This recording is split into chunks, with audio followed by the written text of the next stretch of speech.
Fun right now in Philadelphia. Obviously, it is Game 7 day, as you guys will tell. But more importantly, the Philadelphia Union coming off of a decision day loss yet again. But we're going to talk about all that here today. I want to welcome everyone here to PHLY Union Podcast, your podcast for all things Philadelphia Union. Of course, I'm one half of your host, JP Zapata, joined as always, thankfully, by our dear Renee Washington. Renee, it's going to be a heartfelt episode. I'm sure we have a lot of opinions, a lot of emotions running wild. I know Philadelphia right now is very, very tense. But Renee, more importantly, besides the Union, how are you today? Not great, actually. It's so hard to be upbeat because I feel like Philadelphia sports right now, half of the teams, I won't say all of them. Eagles, obviously, a great win Sunday night. Flyers are starting off well. Sixers haven't officially started yet, just preseason. But for the Phillies and the Union, the two shows that I get to talk about, not great. Giving some gray hairs here. Welcoming you guys that are joining us. Spiral Out, nice to have you here. Jay, nice to have you here, I think. Yeah, it could be better. It could be better. If the Union were playing better, I would feel a lot more optimistic coming into this week. But honestly, I have no idea what to expect. And that's my motto right now for like a lot of things with the Phillies and the Union. I don't know what to expect. So I was hoping that we'd come out of the regular season finale, a nice victory. We'd be feeling good. We'd see goals for the Union, not against the Union. We'd see them finally get 3 points. Obviously, they still clinched the third spot in the East. So I don't know. I could be better. Yeah. So they lock up the fourth. Not what we anticipated there, but. First off, let's give a raise to all our therapists in this area because they're the ones that got to be listening to us. But let's focus on the Union, right? It's not a good look right now. Despite all the drama that we've gone through with all these players, we had the one thing to look forward to is the fact that these guys are well tested in this league, and it just feels like they're stumbling in. Yes. You don't want to stumble into these playoffs. And although this Eastern Conference is wide open, this team does not look good. I'm on a mission here today, Renee. Oh? I'm on a mission to bring some type of optimism. Look, there's things to talk about, and I'm also going to vent as well about this New England match. Okay. But I'm talking about heading into this playoff, heading into this round one with New England. I have some optimism. I'm feeling it, guys. I'm gonna bring some of that energy to you guys as well here today. But no, let's talk about this New England match first because that one was not fun. No, it was not. And we knew if the Union were to drop the game in the regular season finale, there was a chance they would face New England again in the playoffs. And here we are. That's exactly what happened. It was frustrating for a number of reasons because it was once again a time where the Union were up and were not able to hold on to the lead. Mm-hmm. And when you have your last 8 games of the regular season play, 4 of those, 50%, 1/2, 4 out of 8, whatever mathematically one needs to break that down, you end up losing or tying.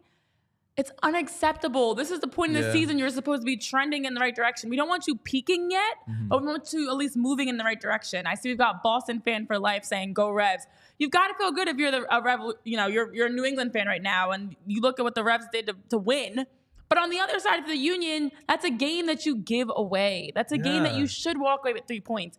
It shouldn't be Go Revs after that game. It should be them being upset, not Union fans on Twitter and every other social media platform nervous. So that game you talked about, Julian Carranza scoring, it happened. Carranza gets on the scoreboard first. I was like, ooh, we actually talked about this on the show. It's exactly what you predicted. Your score prediction was almost right, but for the other side.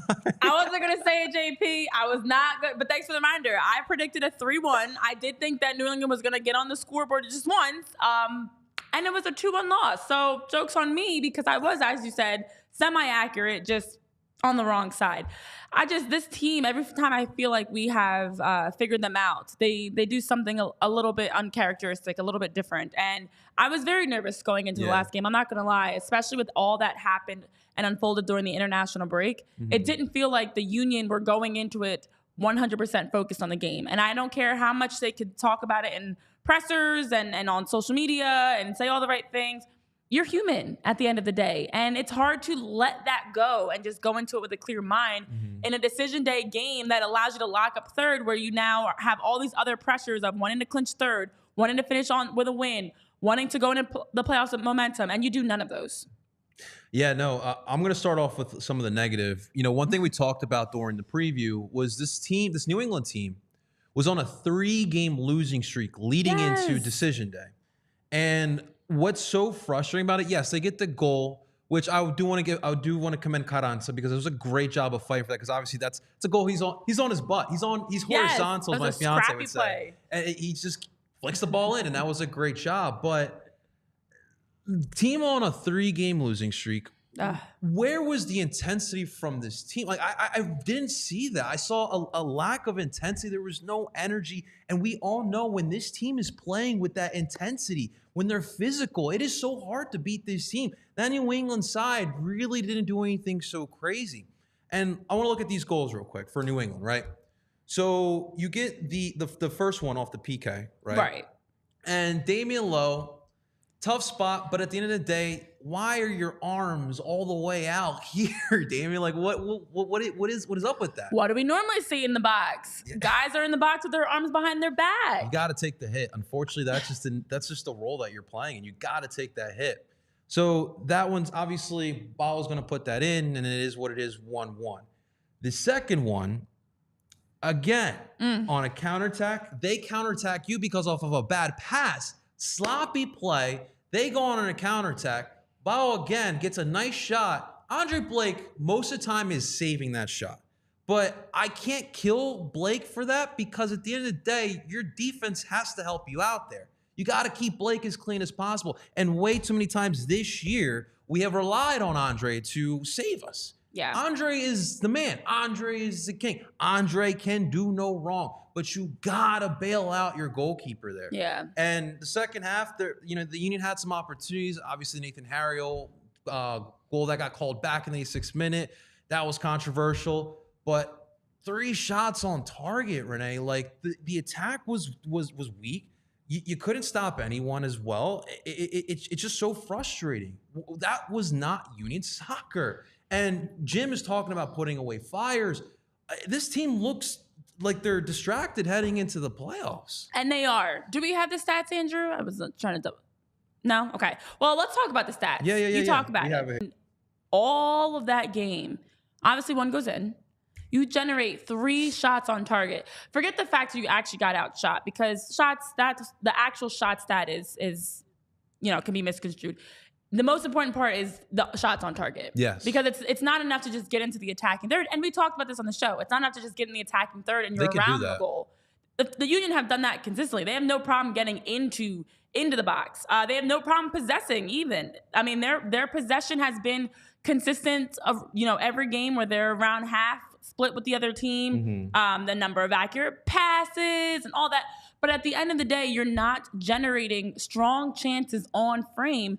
Nothing else matters offensively because you're not going to score. Now you're waiting. I mean, look, Carranza's goal, great, gritty goal that he finished. That's a scrambled, broken play.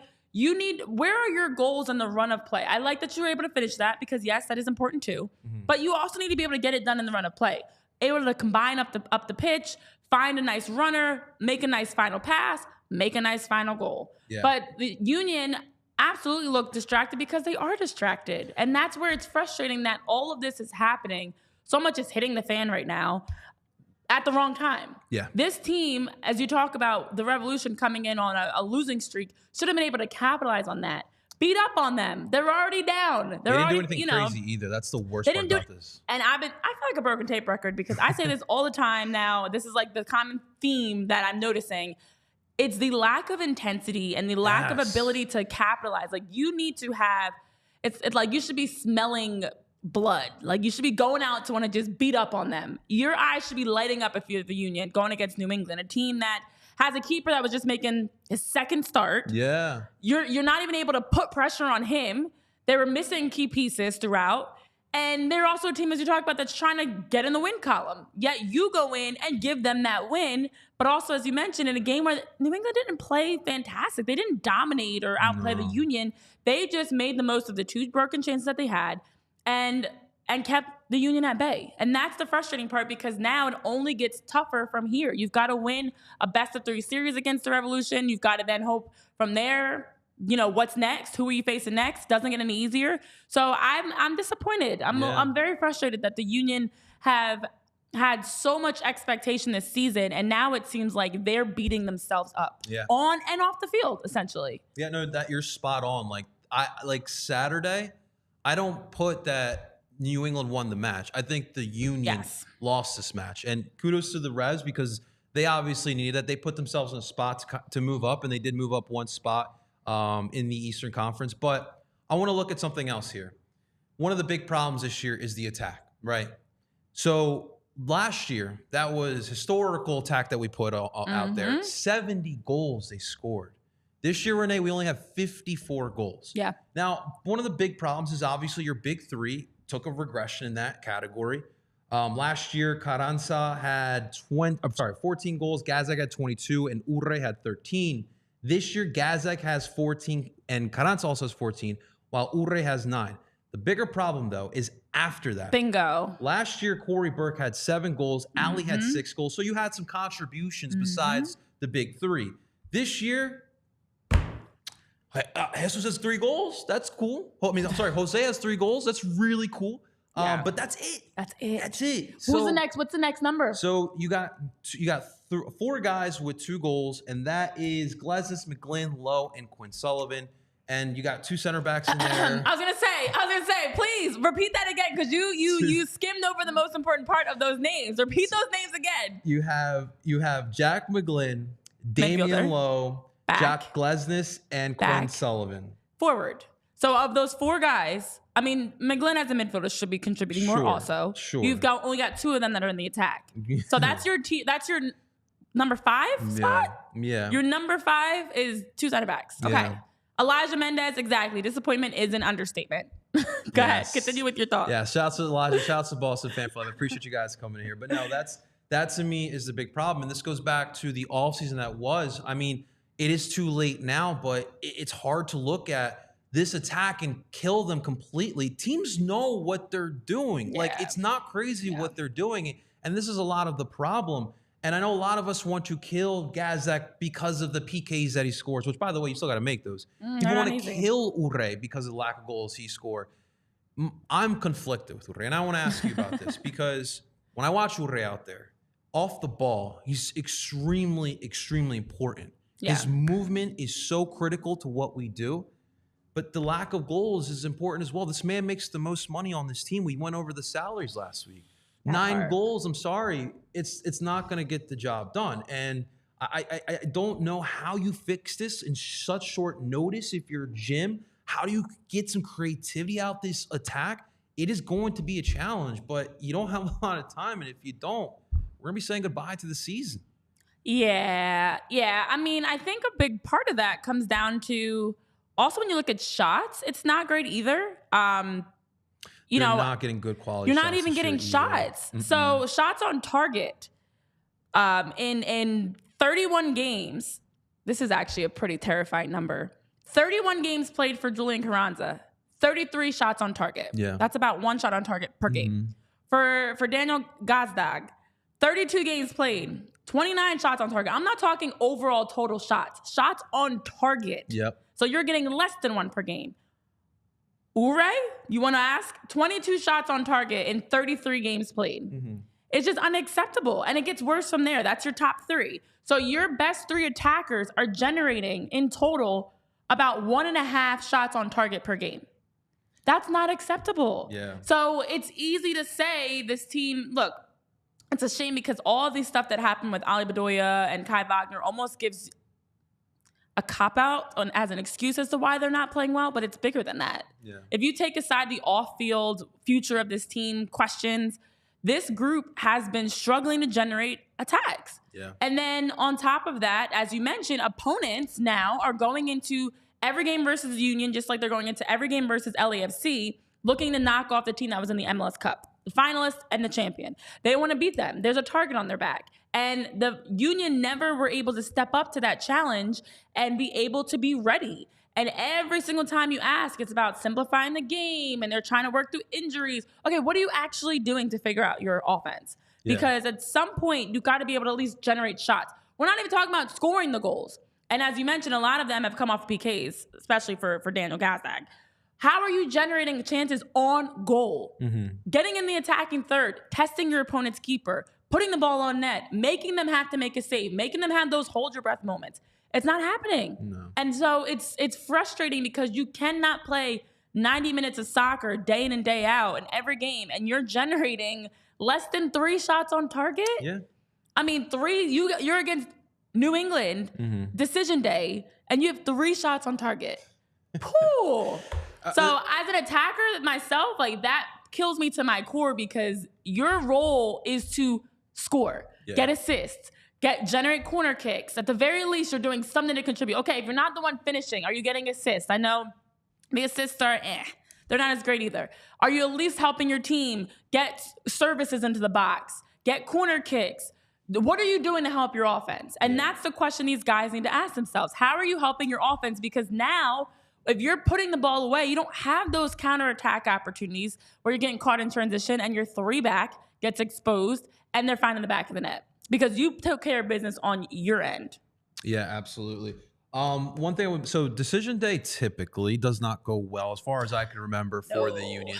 And that's another bit of a problem as well. You would like to hope to see them kind of step up on this decision day, but it didn't happen per se. Another thing that was interesting, and I would love to ask Jim about this. So a lot of the attack did flow through the right side of the pitch where you have Harriel out there with Bedoya as that shuttler, right? Now, obviously, you would think to attack from the other side, you have Kai Wagner. Now, I wonder because, listen, I want to give kudos to DeJuan Jones. He's had a fantastic year as a youngster for New England. Yeah, I don't know if there was a respect over there because, obviously, if you have Kai that high up, you're now asking DeJuan Jones and Noah Buck, who are 2 youngsters who have a lot of energy, to possibly going up against Jack McGlynn and Damian Lowe. That could be a little bit scary. So I am curious how that went, but that was one thing that I noticed as well. So the attack was not the best. Another thing that I noticed, I hope I never see again. So your 2 midfielders in the middle, your holding guys. You had Jack McGlynn and Alejandro Bedoya. Jack McGlynn, God bless that kid and that left foot of his, not the fastest. And he's improved defensively. But if you're going to put Ali Bedoya, who, listen, we're expecting a lot out of this older player. And Ali, we love Ali, but we all know what it is. I did not like that combination. And when you have a Carles Gil, who typically is going to go up against El Brujo Martinez as that CDM, that he was feasting. And he was able to it was like a walk in the park for Carles Gil. Yeah. Pick up, pass out to out wide. And that to me, that's why I never want to see that again. And unfortunately, you kind of had to roll with this because of the suspensions and because of the injuries that you had. But yeah, those are some other things that I noticed, especially with those 2 in the middle. I'm out. Well, while you guys are here and you're in, make sure you're hitting that like button too. Like, comment, join the conversation. Let us know your thoughts. I'm going to come back to the midfield because Jillian in the chat is bringing a good point out, Moni, of a big issue being offsides. And you are correct. The Union do lead the league with 90 total offsides. They're number 1 in the league. The next highest, Nashville with 82. And offsides has been a big issue. And when you also take a look at, I know I was just talking about shots on target. You want to know how many offsides Carranza's had this season? Let's hear it. 29. Yeesh. Had just about as many shots on target per game as offsides total. I mean, obviously it doesn't break down 1 per game, but on average, the same amount. Like, you cannot mess up your offensive flow because you don't have the awareness to look across the line and see where your opponent's defenders are. You have to be more aware. Every once in a while, as an attacker, and I used to be a 9 or 10, or honestly, I played everywhere in the attack, and you do want to play on the defender's last shoulder. So there's a gamble that you're trying sometimes to time it perfectly where you're making the run in as the pass is being made. So you're very close, but you're onside, and you're able to sneak in behind and now finish. But to be offside over and over again and lead the league in that is not a great thing, because it's like every once in a while, yes. But that to me means you're not learning from it. You're not making adjustments. Either the pass has to be quicker or the run has to be delayed. You've got to loop it. You've got to run across. Whatever it is that you're tweaking, you've got to change it up so you're not offside. So I definitely agree with you, Jillian. Absolutely a disappointing thing there. Jose, welcome. Rainiel, welcome. I know, Jose, you're talking about Bueno and Martinez. That's midfield. Key. That's the key. midfield is huge. If you have those two players playing where Allie McGlynn is, I do like the 3-back set, to be honest, because those guys not only are stout defensively, but you know those guys can advance the ball and help with the attack. That was a big problem as well. That counterattack on Saturday, it looked ugly. It was so ugly to watch. It's predictable. Yeah, that too. It's slow. And unfortunately, like a 3-back does allow you to have, I do like Damian Lowe. I know Lowe's had his fair share of frustrating plays, but you want to find a formation that allows you to have your best 11 on the pitch. And I do think, I don't love a 3-back. I've made that very clear on this show before. I've never been a fan of it because I know the other side. Like as an attacker, especially if your opponent's in a 3-front, but even with 2, you're matched up one-on-one with every back. So I'm not a huge fan because it allows you to get caught in transition, that second goal. Yeah. Where they can find that pocket between the outside of the 5, that your outside mid and your outside center back is technically what it is. But it does allow you to have all 3 of them on the pitch. So I like that because Kai Wagner can get up and back. Nate Harriel can get up and back. If it's Mbaizo, whoever it is. But in the midfield, you have to have playmakers. You have to have guys that can read each other. Who's getting forward? Who's balancing you? Be quick in transition. Be creative. And I know, Jose, you're talking about the agility and grit.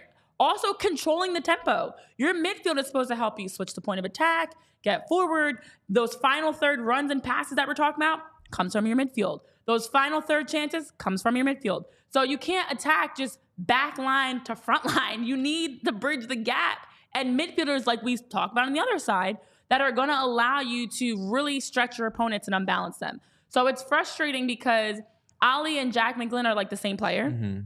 One's just younger, one's older, but essentially they play very similarly. They're not going to be the guys that you're relying on to score. They're the box-to-box possession types of midfielders. Yeah. They're the ones that are helping you they balance you, they can clog the midfield, they can stop transition, they can help you get forward, but they need to pick and choose their spots. You're not playing through them. Yeah. So you got to have Martinez, Bueno, healthy, stop, suspensions, all these little things.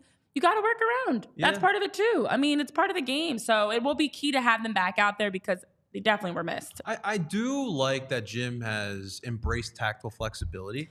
Yes. And I do think that certain instances you do need to rely on a 3-back set because of whether it be injuries or suspensions this year. This has been the best 11 that you've been able to roll out with a 3-back set. But I'm in agreement with you. I just like the 4-4-2 diamond. I just like the compact midfield. And I feel like with that, you're able to get more out of the players. One other key player to mention, I'm pretty sure he was on the... No, he was not. But, he was.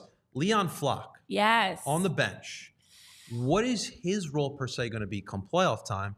Because he hasn't played in 2 months now? Yeah. And, I mean, I don't really know the extent of the injury. He was expected to be back before the playoffs started. So how does Leon now fit into this rotation? Now, if you get Leon back, you get another defensive-minded midfielder, which will be huge, especially with Allie McGlynn in here, and it's big for the rotation. But it'll definitely be interesting how Jim kind of fits Leon Flock back into the rotation. Yeah. And obviously, we all know Jim's moniker. You win your spot during the practice week, so we'll see how Leon does react to that. But it'll be interesting. Yeah, I mean, he's someone that has been tough to not have in the midfield. Just also for depth, reasons. Obviously, that's what you need Flock for. It's tough to see McGlynn and Ali have to be overextended. It's tough to see Martinez is not out there, Bueno's not out there. So you could just use him just for the sake of having another midi. But honestly, it's also tough the fact that he hasn't been playing. That now it's the postseason and you're coming back. You would love to have seen more minutes. Obviously, he did get some time, but you'd love to see more minutes in the later part of the season that now come playoff time, we're feeling a little bit more comfortable that he can give you a consistent, 30 minutes, 45 minutes if you need him to play a whole half. But now I don't know. As a sub, I mean, he was decent, but we haven't seen him. Yeah. We haven't seen him consistently enough. I know, Jose, you're saying additionally surfaces can't be an excuse anymore. Yep. Look, I've played on a lot of surfaces back in my day. Just kidding. There was a time that you had fields that some were like uneven and you would actually say, oh, we're going to go downhill in the second half because whatever. There was sometimes you had a big patch of dirt down the middle. Like these pitches, as much as we may not like turf, are way better. We're not talking about a pitch that I was talking to another fellow women's soccer player and we were saying like there was a time you used to also have a baseball field where the soccer field was the outfield. And so sometimes as the ball was rolling towards the sideline, you were like rolling, it was like dirt. Those are NYCFC problems. Yeah, exactly. Like you don't have as many of those still exist, but it's not nearly as much of that. It's changing, it's evolving. You can't have these excuses because there's two teams on that same surface. So if it's going to be a problem for me, it'd be a problem for you too. Yeah. And if they're able to work through it, the Revs are able to work through it, so can the Union. Yeah. So it is annoying. Like there's enough of the excuses. Throw them out of here. Larry Jones, we're throwing you out of here too with the Go Diamondbacks. Unbelievable. Listen, not now, Larry. I would figure he would say go Revs, right? You know, Larry, I know you're watching MLS too, right? Larry? Yeah, exactly. Yeah, if you're going to root against Philly teams, at least be in the right sport. But the thing is, like with Jose's point, like I wouldn't even say that was a factor on Saturday. I just feel like more so than anything else, like where was that intensity? Like, that's what's always missing. These guys lack that. Like the turf is what it is, and we obviously struggle in Gillette Field, but like just the intensity was not there for 90 minutes, and that to me was a bigger problem. I can't blame the surface on that. But and that's what it comes down to. You've got to want it more. You know, when you line up against soccer is a bunch of individual 1v1 battles, and you have to make sure you're winning your battle. Yeah. Whether the ball's in the air, you're going 1v1 on the dribble, whatever it is, you're making a run in behind. You need to win your individual battles. And right now, for the Union, they don't even look at times like they want to win that individual battle. They do seem a little bit flat. They do seem off. And that's where it is frustrating that they've had all these other issues off of the field because mentally they're not there. And that's why you see the lack of intensity because you're thinking about way too many things. And you cannot play any sport, especially in soccer, and be thinking about other things. You've got to be able to just freely have fun, enjoy the match, and just be focused on helping your team win. But when your head's all over, it shows. And it looked like that. And if they allow 2 more goals, Renee, we could be talking about an away playoff or to start off this round 1 away. Like no home pitch advantage. We talk about surfaces, the Sioux, the atmosphere, that's going to be a big key in this round 1 matchup here. Yeah. But real quick, because I know people are trying to find playoff tickets right now. Yes, let them know. And so last minute, you know what you're going to do, right? You're going to go down to Chester. You're going to hang out with moi. And then we're going to go together. We're going to go onto the Game Time app because you're going to be a first-time user as well. And right now, when you use the promo code PHLY, you will get $20 off as a first-time user. So a big shout-out to our friends over at PHLY. Make sure you guys check out our friends over there. And use that code. Use that code. Our friends at PHLY. I'm sorry, at Game Time. Sorry. Code PHLY. Our friends at PHLY too. We like everybody here also. But yes, Game Time app. It's time. We should be excitedly buying playoff tickets right now, but instead we're not. We're nervous because you have no idea what to expect.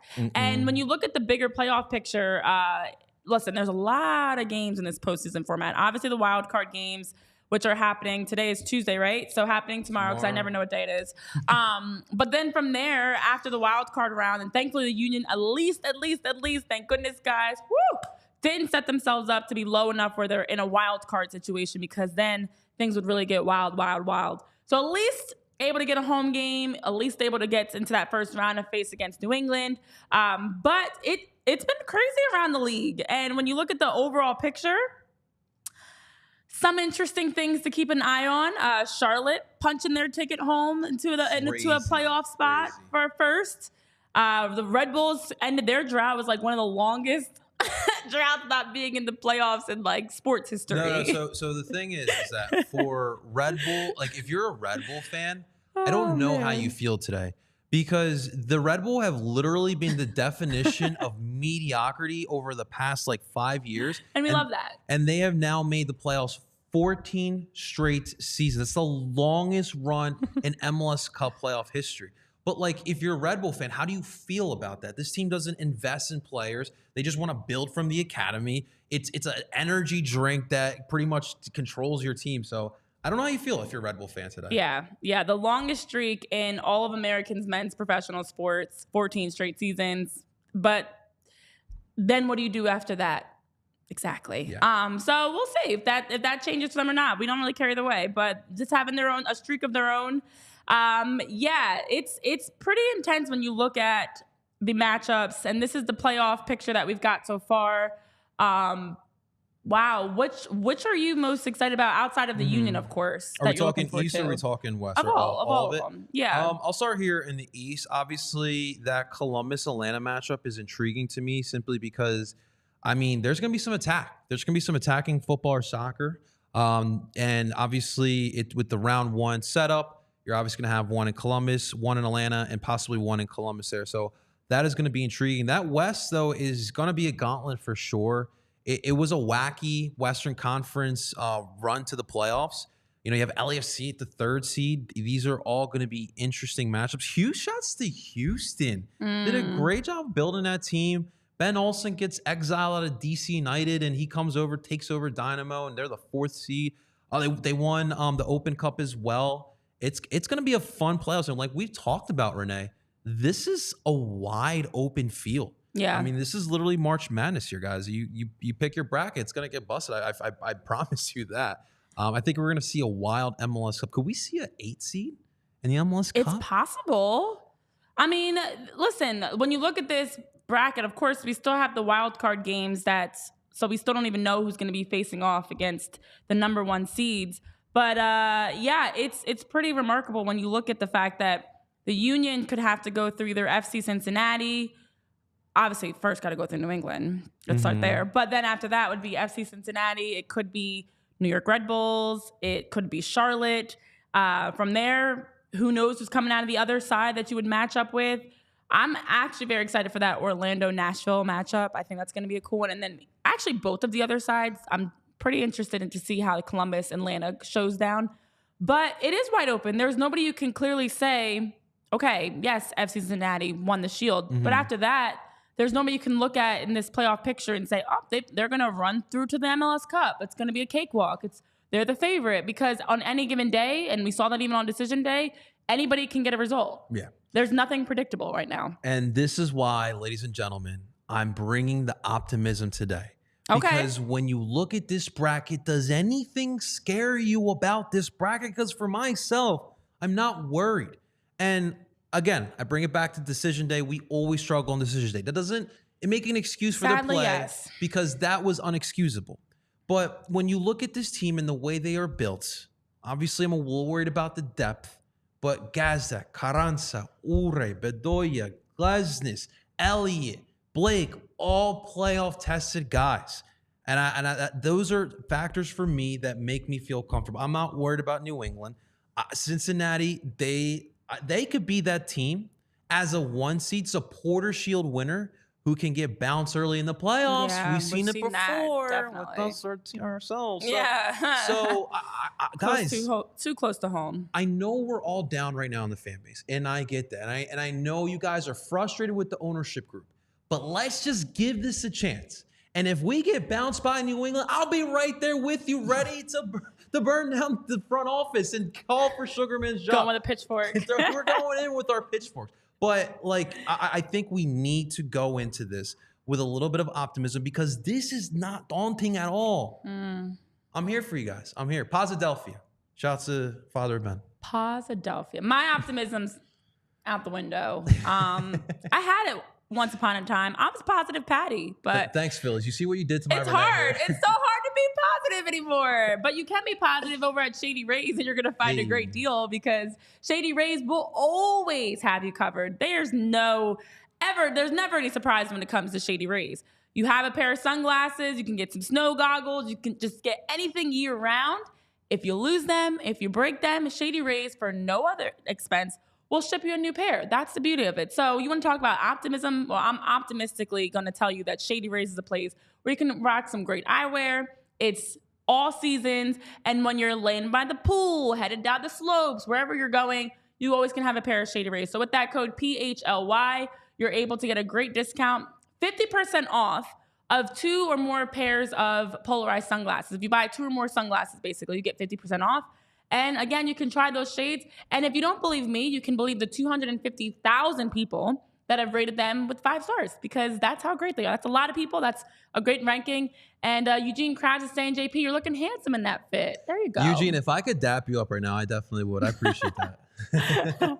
Larry and Eugene, regulars here. Nice to see you guys Appreciate here it, guys. right now. Also, make sure you guys are hitting that like button, commenting, join the conversation, and let us know your thoughts also. JP is optimistic. I am trying to get there. There's a lot of factors. There's a lot of factors. Right now, I'll just keep saying hi. There's a lot of factors because consistency. Yes. Being healthy. How you're going to play. What formation are you going to be in? Who's going to show up that day? Just a lot of question marks right now and a lot of things that make me nervous. So I want to be very optimistic because this is a team that has a lot of experience when we talk about playoffs, but also wants to get back, obviously. Looking at last season, definitely not complacent with how, obviously, that everybody from the outside looking in was like, whoa, that was like the greatest MLS Cup game ever. It was awesome, lots of goals, a shootout. But for the Union, they're on the wrong side of that awesome. And they were on the wrong side of that historic MLS Cup final. So they're not complacent. They want to get back. But then it just feels like every time we take like 2 steps forward, we get you see 10 steps back. Yeah. And I hate to say it, but I'm gonna say it. So I'm sorry, guys. It felt like the international break broke them. Okay. I felt like a deflating feel because that was a time you're supposed to be excited that you've got your guys off representing their respective countries. Other players get some time off. Maybe you get some more time with the family, more time to do fun things, whatever. There's no games. You're supposed to be like kicking your feet up, relaxing a little bit more. And then it's like, poop, poop, poop. Just kidding. Here's some chaos for you. And then, poop, poop, poop. Here's some more chaos for you. So I could not stand the fact that international break, which is both like, you think of break, it's like you're on vacation. Yeah. And then all of a sudden you get a call that like your pipes burst. Yeah. And you have to rush back home. Or like, somebody's sick in the hospital and you have to leave. Like, that is what this international break felt like. Like, finally the Union had a chance to catch their breath a little bit. And then the Ali Bedoya thing goes down. And now everybody's up in arms and talking about that instead of talking about the playoffs. You're talking about the future instead of talking about the immediate future of the playoffs. So I am hoping I'm wrong. And the good thing is, with this wonky playoff format, you just got to focus on one game. And you have basically a month. It's only 10 days, but it feels like a very long time. That is before your next game. So, like, I just want to understand this. So we have our first match, right? It's going to be this upcoming Saturday on the 28th. And then the second game is on November 8th, a Wednesday. Like, I personally just don't get that. So, like, I want to give a quick shout out. I did peek at Jonathan Tannenwald's article, who did kind of break that down. So, a couple things to remember. Obviously, in Philadelphia, we have a potential World Series that could possibly happen. Knock on wood. And then, of course, we have the Birds, who are still in play. Over in New England, they do share a field with the Patriots. So, there are some other factors with American sports that could affect our time here. But should we be... How, though? Well, so because I do believe that the Patriots do have a game in place there. And obviously, you got to maintain the field. This one's going to be in New England. I think that the Union as well would like to make sure that they're not going on at the same time as the Eagles and the Phillies, because they want people kind of paying attention with the Union, despite the fact that everyone is still paying attention on the Phillies and on the Eagles over the Union. It's just, I'm trying to understand why we have 10 days between game 1 and game 2. Now, this may help the Union because we just talked about fatigue and health. You could have those 10 days to kind of recuperate and come up with a new game plan. Who knows what'll happen in those 10 days of that break. That's just weird. Straight up weird. And shout out to our social media guy, Chris, that put together a nice graphic of just the schedule for you guys, if you weren't sure, that you can take a look at. Because the other part is the MLS put out this window of time of when the games needed to be played. It had to be played between October 28th and November 12th, which also I thought was bizarre because that's a very large window. So apparently they took full advantage of that full window and decided to take all of those days and make sure that they use the entire window of the best of 3 series matches. I don't understand the reasoning in general, because the Patriots play on Sunday, November 5th, and then the game would be November 8th, a few days later. Obviously, the Union play at a whole different ballpark, so you're not affiliated and worried about what's happening at the Link or Citizens Bank Park, because Subaru Park is a whole 20 minutes or so away. Mm-hmm. But okay, maybe there's a reason why they decided to take their time. I know, Jose, you're saying it's the fact that 60% of the league makes playoffs. You need to let everybody play. Yeah, they do. The league as a whole wants to spread the games out because of the fact that you don't want to have, let's say the Union played both, the Union and Revs games were both in the same week. Okay. You win the first 2, you're done, and you're waiting around for a little bit longer. They try to keep everybody kind of on the same pace. So I'm going to take it a step further and maybe say it's because they're not only looking at the Patriots schedules and, the respective city schedules, but league-wide, when can teams get their games in, which is why they have that large window. But also, it's kind of like, when do you prioritize the MLS? Mm-hmm. Like, do you think the NFL is sitting up saying, oh, there's MLS games, so we're going to wait? No. Like, I understand, but I don't understand, because you are a major league. You are the top league. I could see, Union 2 maybe moving around what's going on with the Union. But for the MLS to be moving around as a whole, because you're trying so hard to fit in around every other league's schedules, that now you have the playoff. The first round alone is over the course of 2 weeks. Okay. That's ludicrous. Tell me another league that would do that. No. Anywhere, not even just in the United States, anywhere in this world where another league is saying like, oh, Premier League, we're just going to wait because there's bocce ball going on. Like, I don't know. It's the first other sport that came to mind. Like, it's important. I don't see any other sport literally saying, this is major. Come on. So I just looked over. So I don't like it. The longest wait that a matchup has to wait is 8 days. That's Orlando, Nashville. That's it. So it's just honestly a little bit weird, but like I mentioned, it could potentially help the Union here. It's just interesting to look at. And yeah, so here are the dates here, guys. So game 1, as we mentioned, Saturday at 5 p.m. at home. Game 2, Wednesday at Gillette Field at 7 p.m. And then if needed, knock on wood, we don't need it. But knock on wood, we don't need it because the Union won. Let's clarify that. Yes, okay. Yes, that we won. That's going to be on a Sunday at 3 p.m. Do we have a Birds game that day? I believe. Well, okay, here's my other concern when you take a look at this. First of all, love the graphic, love the details. It's a 10-day break between game 1 and 2, and then a nice quick 4-day, yep. After that. It just is like, what are we doing here? It's a lot going on. The Eagles do not play on the 12th. That's a bye week. So they play the Cowboys November 5th.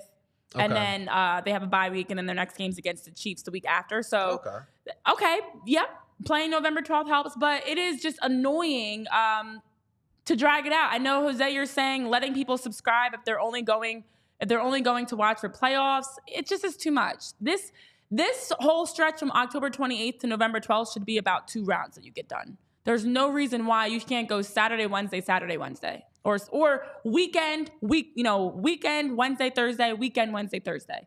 So, yeah, Eugene Krabs is saying the same thing. The Eagles have a bye week that week, but we shouldn't even have to worry about that. Yeah. Thank you, Andrew, for showing us the schedule. We shouldn't have to worry about that because it's the MLS. I understand they're very focused on who's watching, how many people are subscribing. Yes, it's a business. We get that.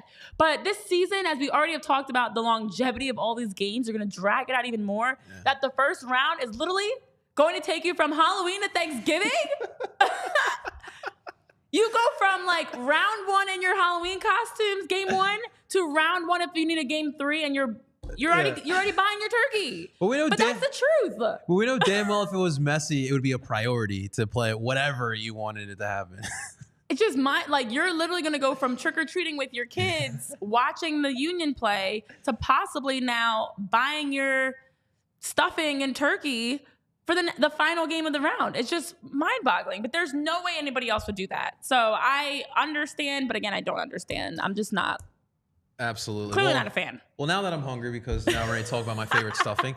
I love Thanksgiving. Well, ladies and gentlemen, after Thanksgiving is Christmas, right? So why not get some merchandise, some memorabilia for your loved ones? We are proudly also sponsored by FOCO. FOCO is the leading manufacturer of sports and entertainment merchandise with a product line that includes apparel, accessory, toys, collectibles, novelty items, and much more. Right now, ladies and gentlemen, we are hooking you up with the code PHLY for 10% off. Make sure you guys check it out. I've been telling you guys, I'm definitely going to check it out for some of this Union playoff gear. Obviously, we got Sixers and Flyers gearing up. I'm lacking a lot of Kelly Green as well in the closet too, so I'm definitely gonna be checking it out. Make sure you guys check out our friends over at FOCO as well. And if you buy merchandise game 1, it'll be delivered by game 3, and you'll have it in time basically for New Year's, because that's how long this playoff is gonna take. It's just October 25th is the first wild card match, and the MLS Cup is December 9th. I know it's gonna be a very long time. And you know what? It's a very long time. But you know what's frustrating? Like, I can get over this, but can we come up with a consistent schedule? Because we've been switching over the past couple of years. Obviously, that's the issue. That's more my issue. You can't control COVID. That's an anomaly of a year. But like, you got to come up with consistency. You ask NFL fans, NBA, NHL, MLB, they know what to look forward to when it comes to playoffs. We created a moniker here. It's Red October. We can't do that in Philly. It's Blue October. It's a Blue November. It might be a Blue December. We don't know. You can't even come up with a catchy hashtag because you don't know what month it's going to be in. And last year, if we remember, November 5th, 2022, the fateful day, that was the MLS Cup, and round 1 won't even be done by that same time. As you mentioned, every year, it's always the Super Bowl is like the second week. It's right around Valentine's Day. And the NBA All-Star Weekend is actually usually, is it before or after? It's after that. Yeah, it's Super Bowl is usually then All-Star Weekend. You know that the NBA Finals is always going to happen. You know at the same time in June, like mid-June-ish. It's always the same. It's always the same. But then there's the MLS. And I understand World Cup and international breaks in general have caused the league to have to always change. But even that's a concern, and that's a whole other topic, because there are so many reasons why the MLS and the NWSL is in the same exact boat right now, where they have a break coming up. You just have these breaks in pivotal parts of the year, and now the season's extended, and now you're going into December, January, February at this point. You're just playing all the time. Even the format has been changing. We've had different formats over the past couple of years. It's just too confusing for the consumer. I mean, we got to come up with something. Just stick to something. I don't care what it is. Just stick to something. Pick something. I know, Jose, you're saying that 2028 can't come soon enough for the MLSPA to be able to have a chance to figure out the CBA. Yeah, a lot needs to change and fast, because what makes me the most irritated is it's not player focused. In my opinion, all of these decisions are what's based for the business side, the consumer side. And again, we understand sports are a business. Yeah. We get that. We live that. We know that. But when you're now making decisions on playoffs and when games are going to be, where games are going to be, how many games you're playing, money, all of these factors that we've talked about on our show alone and that everybody else has talked on in the respective shows, it's all about the bottom dollar. Again, I know that's what moves the needle, but at what expense? Because now you have more injuries are happening. Yeah. More players are frustrated. They're mentally fatigued. Right now, the playoffs is literally just a survival of the fittest. That's what it comes down to. Which team can stay the healthiest and can last this rat race into the MLS Cup? Because it's not about who's the most talented, you know? So it's like, when do you figure out? And I don't know if all these deals, I think the Apple TV deal has been great. You know, there's making all this movement and positive movement, I should say. But at some point, you have to lock in on what is the MLS? Like, we know, again, NBA, you know what you're going to get. You're going to get best of 7 series. NFL, you're going to get wild card round. You got divisional, and it works on through there. Major League Baseball, same thing. Like, the MLS needs to establish an identity, because as you're trying to grow the game, you're doing a disservice to fans, players, coaches, because they have no idea what the MLS is about. Because every year is completely different. One year you're done November 5th. The next year you're done December 9th. Yeah. And the next year might be who knows when. So it just needs to be some consistency for everybody's sake, that now players can mentally and physically prepare. Fans can mentally, physically prepare. Front office, everything has to be just much more organized. It's helter-skelter, it feels like. Yeah, it's a little messy. You know, every year we don't know what to expect. For these players is tough. And every decision you make, you got to remember, like, we are a vastly growing league, and that's part of the issue as well. We're growing way too fast. There's expansion. Yeah, expansion as well. With some interesting logos. But there's expansion. So, like, you have guys like Griezmann and Luis Suarez, who have interest in coming to this league, and you gotta be an organized league. And I know it's tough because we're moving quickly as possible, but we gotta make sure we lock these just scheduling, like a consistent scheduling. That's literally what we're talking about right now. Scheduling. We're talking about scheduling. That's it. Not the game. Not the game. Just scheduling. That is it. Well, you also can make sure that you're scheduling properly over at DraftKings of what you're betting on. Excuse me, words. Because DraftKings, especially as the Major League Baseball playoffs are going further and further and nearing the World Series, hoping the Phillies are going to be headed to the World Series, of course. So you can head over to DraftKings Sportsbook and get in on all the action. And with DraftKings Sportsbook, you don't have to miss a moment of all of the baseball fun.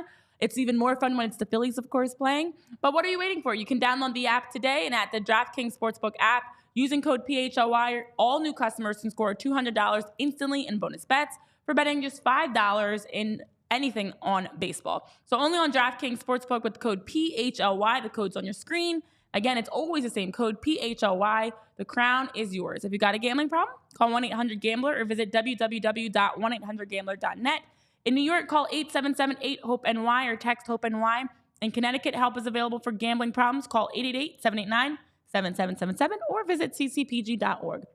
Please play responsibly. On behalf of Boot Hill Casino and Resort, licensee partner Golden Nugget Lake Charles, got to be 21 plus. Age does vary by jurisdiction. It's void in Ontario. And you can see dkng.co/baseball for eligibility, terms, and responsible gaming resources. Bonus bets expire 7 days after issuance. Eligibility and deposit restrictions apply. So things are heating up at the ballpark, but things are also heating up in Major League Soccer. And not just for reasons because the scheduling is all over the place, but because the union, as of now, we're going to put the regular season behind us. I'd focus on this weekend. Right, JP? We're going to be positive patties, and we're going to be fine. Everything's going to be fine. This is fine. But it is great because, again, it's as much as the scheduling's annoying, you get a break-ish. Yeah. You get a nice week to now reset, refocus, hopefully a nice drama-free. You get to work through your training routine. You get to work through your usual, like, daily things that you need to be ready to go. And against the Revolution, take care of business. I will say the one thing I think I'm slightly encouraged on is the fact that with a loss to the Revolution in the regular season finale, it does increase your chance. It's hard to beat a team 3 times, 4 times. So for the fact that the Union lost that game, okay, go win the next 2. Yeah. Done.